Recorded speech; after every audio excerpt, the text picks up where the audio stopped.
नमस्कार. मी अभय मस्के, तहसीलदार महागाव, तालुका महागाव, जिल्हा यवतमाळ. आजच्या टॉपिकमध्ये आपण बघणार आहोत आदिवासी जमिनीचे व्यवहार. याच्यामध्ये प्रामुख्याने महाराष्ट्रामध्ये आदिवासी खातेदार यांच्या बऱ्याचशा शेतजमिनी आहेत. आदिवासी हा दुर्गम भागामध्ये राहणारा निरक्षर समाज असतो, गरीब समाज असतो आणि त्यांना त्यांच्या अधिकाराची जाणीव नसते.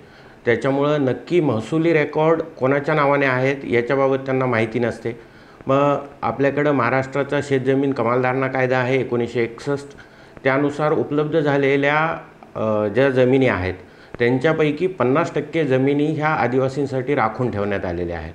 आदिवासी समाजामध्ये आर्थिक न्याय मिळावा म्हणून केलेल्या राज्य शासनाच्या ज्या काही प्रयत्न आहेत त्या प्रयत्नाच्या बाबी जेव्हा तपासून पाहिल्या गेल्या तर त्याच्यामध्ये त्यांना काही बाबी निदर्शनास आल्या.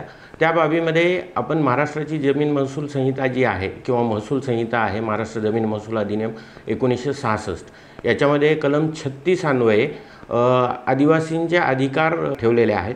आदिवासींच्या अधिकाराच्या संदर्भात कलम 36चा उहापोह केलेला आहे.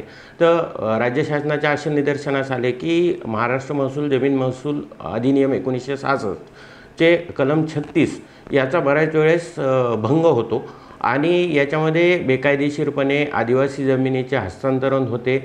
आदिवासीच्या जमिनी घेतल्या जातात, त्याच्यामध्ये धनदांडग्याकडून धाकटदपशा दाखवून किंवा पैशाचे आमिष दाखवून किंवा काही इतर बाबीच्या अनुषंगाने आदिवासींची जमीन इतर बिगर आदिवासी लोकांनी बऱ्याच वेळी हस्तगत केलेली आपल्याला दिसून येते. तर याच्यामध्ये आदिवासींच्या पूर्वीची जमीन आणि त्याच्यानंतर सदर जमिनीमध्ये कुळ कायद्याचे कलम 32 OF मध्ये ज्या तरतुदी आहेत याचा गैरवापर करून जमीन खरेदी करण्यात आलेल्या बऱ्याच प्रमाणामध्ये बिगर आदिवासींच्या जमिनी विकत घेतलेल्या किंवा घेतलेल्या दिसून येतात. याच्यासाठी आदिवासी सामाजिक न्याय संरक्षण करण्याकरिता सुधारित कायदा दिनांक 15 मार्च 1971 रोजी एक समिती नेमण्यात आली होती. त्या समितीने कारवाई करून एक वटहुकूम काढला. त्या वटहुकुमाच्या नंतर त्याचं एक कायद्यात रूपांतरण झालं 1975ला. रिस्टोरेशन ॲक्ट या नावाने आहे आणि त्यानंतर 1 एप्रिल 1957 ते 6 जुलै 1974 दरम्यान झालेल्या कायदेशीर हस्तांतरणाच्या व्यवहारामध्ये अनुसूचित जमातीच्या जमिनी पुनर्स्थापित करणेचा कायदा दिनांक 1 नोव्हेंबर 1975 रोजी अस्तित्वात आला. आता याच्यामध्ये आपण प्रामुख्याने काही शासन निर्णय आहेत, ते शासन निर्णय आपण पाहणार आहोत. तर सगळ्यात सुरुवातीचं शासन निर्णय आहे परिपत्रक क्रमांक 10-69-69 दिनांक 19 ऑगस्ट 1969. याच्यामध्ये आदिवासीच्या शेतजमिनी हस्तांतरण करण्यासाठी 36(2) जे कलम आहे त्या 36(2)च्या कलमानुसार काय कारवाई करणं अपेक्षित आहे हे त्यामध्ये उहापोह केलेला आहे. तर कलम 36(2) आणि 36नुसार सदर अधिकार हस्तांतरणाचे अधिकार कलम 36नुसारचे अधिकार माननीय जिल्हाधिकारी महोदयांना आहेत. माननीय जिल्हाधिकारी महोदयांनी हे अधिकार तहसीलदारांना रिफ्लेक्ट केल्यामुळे सदर वापर हा तहसीलदार करतो जिल्हाधिकारी यांच्या कार्यकक्षेमध्ये राहून. तर याच्यामध्ये प्रामुख्याने कलम 36(2) अन्वये आदिवासी शेतजमीन जर हस्तांतरण करण्याची असेल तर त्याच्यामध्ये कलम 36नुसार एक अर्ज घेण्यात येतो आदिवासी जमातीच्या लोकांकडून. तर यामध्ये प्रामुख्याने तपासले जाणाऱ्या बाबीमध्ये आदिवासी हा किंवा आदिवासी 2 प्रकार आहेत. याच्यामध्ये एक आदिवासी टू आदिवासी आणि आदिवासी म्हणजे ट्रायबल टू ट्रायबल आणि ट्रायबल टू नॉन ट्रायबल. तर ट्रायबल टू ट्रायबल हस्तांतरणासाठी माननीय जिल्हाधिकारी परवानगी देऊ शकतात आणि ट्रायबल टू नॉन ट्रायबल हस्तांतरण जर असेल तर ट्रायबल टू नॉन ट्रायबल हस्तांतरणासाठी राज्य शासनाची पूर्वपरवानगी घेणे अत्यावश्यक असते. तर या दोन्ही बाबीमध्ये प्रामुख्याने काही बाबी महत्त्वाच्या पाहिल्या जातात की एक ते दोन्हीही देणार आणि घेणार हे दोन्हीही शेतकरी असले पाहिजेत. त्यांच्याकडून कमाल जमीन मर्यादा कायदा याचं उल्लंघन झालं नाही पाहिजे. त्यानंतर याच्यामध्ये काही बाबी कलम 36नुसार आपण ज्या तपासल्या जातो की विक्री करणारा आणि विक्री करून घेणारा या दोन्हीमध्ये हे पाहिलं जातं की हे जे हस्तांतरण आहे ते सुयोग्य कारणासाठी झालेलं आहे किंवा कसे, आणि योग्य जर कारण असेल तर अशाच बाबी आपण विचारात घेतो. त्याच्यानंतर याच कायद्यामध्ये पुढे आपण शासनाने बऱ्याचपैकी शासन अधिसूचना काढली 1074 2080-94 दिनांक 2/10/1975 रोजी. याच्यामध्ये महाराष्ट्र जमीन महसूल कायद्याच्या जनजातीतर व्यक्तींच्या भोगाधिकार हस्तांतरण करण्याचा नियम जो आहे तो 1975चा अधिनियम आहे. या अधिनियमाच्या अनुषंगाने त्या आदिवासी समाजाचा अर्ज घेतला जातो, अर्ज स्वीकृत केला जातो. अर्ज स्वीकृत केल्याच्या नंतर यामध्ये तो शेतकरी आहे किंवा कसे हे तपासले जाते. त्याच्यानंतर जर हस्तांतरण करत असताना जर आदिवासींनी हस्तांतरण केलेली जमीन जर आदिवासी हस्तांतरित करत असताना जर तो भूमिहीन होत असेल तर अशी जमीन न देता त्याच्यापैकी अर्धी जमीन दिली जाते, अर्धी जमीन दिली जात नाही. याचे पूर्णतः अधिकार माननीय जिल्हाधिकारी महोदयांना आहेत आदिवासी टू आदिवासी हस्तांतरण करत असताना. त्याच्यानंतर शासनाने दिनांक 14 जुलै 2009 रोजी एक परिपत्रक काढलं. शासन परिपत्रकाचा क्रमांक होता 1008 दिनांक 14 जुलै 2009 रोजी. तर महाराष्ट्र अनुसूचित जाती जमातींना प्रत्यार्पित करण्याचा अधिनियम 1974 मधील तरतुदी आणि आदिवासी खातेदारांना बिगर आदिवासी समाज अनधिकृत हस्तांतरण झालेली प्रकरणे जिल्हाधिकारी यांनी त्यांची स्वीकारामध्ये चौकशी करून आदिवासींना प्रत्यार्पित करण्याबाबत, तसेच यानंतर सदर प्रकरणामध्ये मुदतवाढ ही 30 वर्ष देण्यात आली. ही 30 वर्षाची जी मुदतवाढ आहे ती 2004 मध्ये संपुष्टात येते. त्या 2004 मध्ये संपुष्टात येणाऱ्या जी मुदतवाढ आहे त्या मुदतवाढीला दिनांक 15 जुलै 2010च्या अनुषंगाने मुदतवाढ देण्यात आली. ती मुदतवाढ 30 वर्षाची मुदतवाढ देण्यात आली. त्याच्यामुळे ही जी गैरहस्तांतरण झालेलं आहे किंवा अनधिकृत हस्तांतरण झालेलं आहे त्या अनधिकृत हस्तांतरण परत घेण्यासाठी आदिवासी जमातीच्या लोकांना 30 वर्षापर्यंत रिस्टोरेशन करण्याकरता अर्ज करण्यात येणार आहे. सदर जमिनीची जी 30 वर्षाची कमाल मर्यादा आहे ती 2004च्या परिपत्रकानुसार वाढवून घेण्यात आलेली आहे. सदर कालावधी हा 2034 पर्यंत आहे. या 2034 पर्यंत 30 वर्ष पूर्ण होतात. त्याच्यामुळे 2034 पर्यंतची प्रकरणं या हस्तांतरणाच्या काळामध्ये आपल्याला घेता येणार आहेत.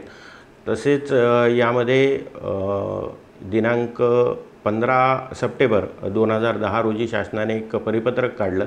त्याच्यामध्ये 36A जे कलम आहे त्या 36A कलमानुसार जे काही जमीन हस्तांतर आहे ते जमीन हस्तांतरणाची परवानगी देण्याच्या संदर्भातल्या सर्व बाबींचा उहापोह केलेला आहे. यामध्ये कलम 36A आपण पुढे पाहणारच आहोत. 36A माननीय जिल्हाधिकारी महोदय परवानगी देतात. आदिवासी टू आदिवासी आणि आदिवासी टू बिगर आदिवासी जर असेल तर याच्यामध्ये राज्य शासनाची पूर्वपरवानगी घेऊनच ही परवानगी दिली जाते. यानंतर शासन निर्णय एक झाला दिनांक 17 मार्च 2012 मध्ये. त्याच्यामध्ये महाराष्ट्र जमीन महसुलाच्या नियमपुस्तिका खंड 4 मधील नमुना क्रमांक 1 मध्ये सुधारणा, त्यामध्ये नोंदवही 1 व 8 मध्ये आदिवासी खातेदारांसाठी नोंद घेण्यात आलेल्या सर्व 7/12 मध्ये इतर हक्कामध्ये सक्षम प्राधिकारी. कारण काय होतं की बऱ्याच वेळेस आदिवासींचे हस्तांतरण जे झालेले असतात त्या आदिवासींच्या हस्तांतरणामध्ये बऱ्यापैकी पळवाट काढून लोक ती जमीन हस्तांतरित करून घेतात किंवा याला बेकायदेशीरपणे हस्तांतरण असं म्हटलं जातं. त्याच्यामध्ये भाडेपट्टा घेणे किंवा लीज घेणे अशा प्रकारची कारवाई करून आदिवासींची जमीन बऱ्यापैकी मोठ्या प्रमाणावर हस्तांतरित करून घेतली जाते. पण हे हस्तांतरण बेकायदेशीर ठरवलं गेलेलं आहे दिनांक 17 मार्च 2012च्या अधिनियमानुसार. आणि हे हस्तांतरण रोखण्यासाठी जी समिती नेमण्यात आली होती त्या समितीच्या केलेल्या शिफारसीनुसार सक्षम प्राधिकारी जेव्हा फेरफार करेल किंवा सक्षम प्राधिकारी जेव्हा 7/12 मध्ये याची नोंद घेईल तेव्हा त्यांना इतर अधिकाऱ्यामध्ये सक्षम प्राधिकाऱ्याच्या पूर्व परवानगीशिवाय हस्तांतरास बंदी असा शेरा लिहिणं कंपल्सरी केलेला आहे। याचं कारण असं की सदर शेरा जर 7/12मध्ये लिहिण्यात आला तर याच्यामध्ये बऱ्यापैकी जे होणारं हस्तांतरण आहे याच्यावर आळा बसेल आणि हा आळा बसण्यासाठी समितीने केलेल्या शिफारसीमध्ये प्रामुख्याने ही शिफारस होती की जो कोणी महसूलचा अधिकारी असेल, कर्मचारी असेल, त्यानं 7/12वर जेव्हा केव्हा हस्तांतरणाच्या नोंदी घेतलेल्या आहेत त्या हस्तांतरण 36A नुसार असेल किंवा 36 नुसार असेल, आदिवासी टू आदिवासी असेल किंवा आदिवासी टू बिगर आदिवासी असेल, अशा प्रत्येक प्रकरणामध्ये सक्षम प्राधिकरणाच्या पूर्व परवानगीशिवाय हस्तांतरणास बंदी असा शेरा लिहिणं असं कंपल्सरी करण्यात आलेलं आहे। यामुळे आदिवासींचे अधिकार जतन करण्यास बऱ्यापैकी मदत झालेली आहे। यानंतर शासन परिपत्रक काढण्यात आलं दिनांक 2 एप्रिल 2012 रोजी। त्याच्यामध्ये महाराष्ट्र जमीन महसूल अधिनियम 1966 36A नुसार आदिवासी जमीन हस्तांतरणाची परवानगी देण्याबाबत माननीय जिल्हाधिकारी महोदयांना अधिकार देण्यात आलेले आहेत। त्याच्यामध्ये आदिवासी टू आदिवासी माननीय जिल्हाधिकारी महोदय परवानगी देतील आणि आदिवासी टू बिगर आदिवासी जर असं हस्तांतरण असेल तर याच्यामध्ये राज्य शासनाच्या पूर्व परवानगीने हे हस्तांतरण करण्याची परवानगी देण्यात येते। तर याच्यानंतर दिनांक 26 मार्च 2013 रोजी एक शासन निर्णय नेला की त्याच्यामध्ये मग कलम 36A ची जी कारवाई आहे, जी हस्तांतरणाची कारवाई आहे, त्याच्यामध्ये त्याचे डिटेल्स देण्यात आले आणि सर्वांगीण अनुषंगाने की 36A कसा वापरायचा, त्याच्यामध्ये काय काय कारवाई अपेक्षित आहे, त्याच्यामध्ये स्क्रुटनी करत असताना कोणत्या बाबी पाहिल्या जाव्यात, या सर्व बाबीचा उहापोह करण्यात आला। त्याच्यानंतर आपण जे पाठीमागे पाहिलं की आदिवासी टू बिगर आदिवासी ह्या जमीन हस्तांतरणमधल्या कायद्याच्या काही पळवाटा काढून लोकांनी हस्तांतरित करून घेतलेले जे बेकायदेशीर दस्त आहेत किंवा बेकायदेशीर झालेले हस्तांतर आहेत, या हस्तांतर रोखण्याकरिता नोंदणी महानिरीक्षक मुद्रांक निरीक्षक पुणे यांनी एक परिपत्रक काढले दिनांक 4/2/2015 रोजी। तर याच्यामध्ये MLRCचे 36(2) नुसार अनुसूचित जाती जमातीच्या व्यक्तीमध्ये हस्तांतरणाबाबत माननीय जिल्हाधिकारी यांची पूर्व परवानगीची आवश्यकता असल्याशिवाय कोणताही दस्त करण्यात येऊ नये अशा सक्त सूचना देण्यात आल्या। यानुसार आपण आदिवासीचे हस्तांतरणाचे जे गैरव्यवहार आहेत हे गैरव्यवहार रोखण्यास बऱ्यापैकी मदत झालेली आहे।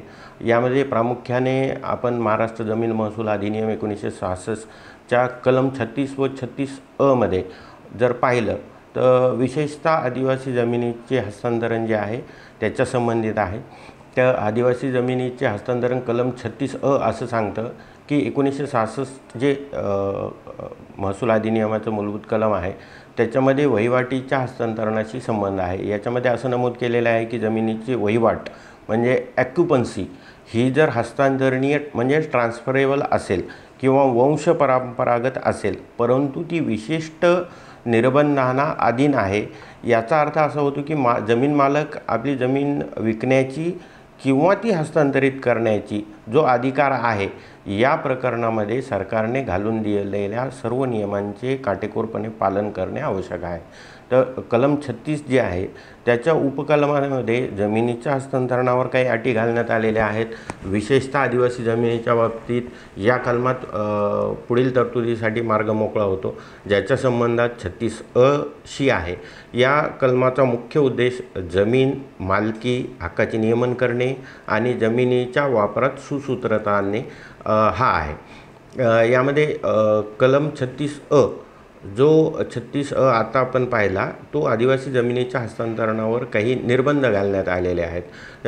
या निर्बंधामध्ये थोडक्यात महत्त्वाची जी निर्बंध आहेत की हस्तांतरणामुळे आदिवासी व्यक्तींची जमीन पूर्णपणे संपुष्टात येणार नाही याची खात्री करणं जरुरी आहे। हस्तांतरण करत असताना ज्याला हस्तांतरण करायचे आहे तो व्यक्ती शेतकरी असलाच पाहिजे। त्याच्यानंतर हस्तांतरण हे आदिवासी व्यक्तीच्या हितासाठी असलं पाहिजे। हस्तांतरणाची प्रक्रिया ही पूर्णपणे पारदर्शक असली पाहिजे आणि ही जर जी हस्तांतरणाची प्रक्रिया आहे जर ही परवानगी न घेता हस्तांतरण झाले, कोणत्याही प्रकारे हस्तांतरण जर झाले तर ही प्रक्रिया आपण बेकायदेशीर मानली जाऊ शकते आणि जमीन मूळ मालकाला परत करण्यासाठी या कलमान्वये तरतूद करण्यात आलेली आहे। याशिवाय जर बिगर आदिवासी व्यक्तींना अशा जमिनी अनधिकृत कब्जा केलेला असेल तर जिल्हाधिकारी महोदय सोमोटो यामध्ये ते हटवण्याचे अधिकार देऊ शकतात किंवा हटवण्याबाबतचे निर्देश देऊ शकतात। आता यामध्ये प्रामुख्याने काही बाबी पाहिल्या जातात हस्तांतरित करत असताना की जर आदिवासी जमीन हस्तांतर करण्यासाठी आदिवासी जाती जमातीच्या व्यक्तीने जर अर्ज केला तर तो अर्ज माननीय जिल्हाधिकारी महोदयांकडे दिला जातो। माननीय जिल्हाधिकारी महोदय त्यानुसार त्याच्यावर नोटीस काढतात। नोटीसचा कालावधी हा साधारणतः 1 महिन्याचा असतो आणि या 1 महिन्याच्या कालावधीमध्ये आजूबाजूच्या 5 किलोमीटरच्या परिसरामध्ये आदिवासी जर कुणी ती जमीन घेण्यास इच्छुक असेल आणि तो जर शेतकरी असेल तर याचा प्रामुख्याने ही बाब पाहिली जाते की तो शेतकरी असला पाहिजे। आदिवासी जमीन हस्तांतरित करत असताना आदिवासी हा भूमिहीन झाला नाही पाहिजे। 5 किलोमीटरच्या आत जो कोणी आदिवासी असेल तो त्याच्यासाठी अर्ज करू शकतो आणि जर आदिवासी व्यक्तींनी जर अर्ज केला नाही तर ती जमीन हस्तांतरण बिगर आदिवासी यांना करण्यात येते। या 1 महिन्याच्या कालावधीमध्ये ज्या काही नोटीस असेल ती नोटीस प्रामुख्याने त्या भागामध्ये दौंडी दिली जाते। जिल्हाधिकारी कार्यालय त्या नोटीसचा नमुना हा जिल्हाधिकारी कार्यालय, सर्व ग्रामपंचायत, तहसील कार्यालय, तलाठी कार्यालय याच्यामध्ये प्रकाशित केला जातो आणि त्यानुसार 1 महिन्याच्या कालावधीच्या नंतर जे कुणाचे अर्ज येतील, आदिवासी जर असेल तर त्याला प्राधान्य देण्यात येतं, जर आदिवासी नसेल, जर आदिवासी कोणीही अर्ज आला नाही तर मग बिगर आदिवासी यांचा विचार केला जातो आणि बिगर आदिवासीचा विचार केल्याच्यानंतर राज्य शासनाच्या पूर्व परवानगीने सदर हस्तांतरण करण्यास परवानगी देण्यात येते। तर आज आपण या सर्व बाबी आपल्याला आदिवासी जमीन हस्तांतरणाच्या संदर्भात आहेत। तर धन्यवाद।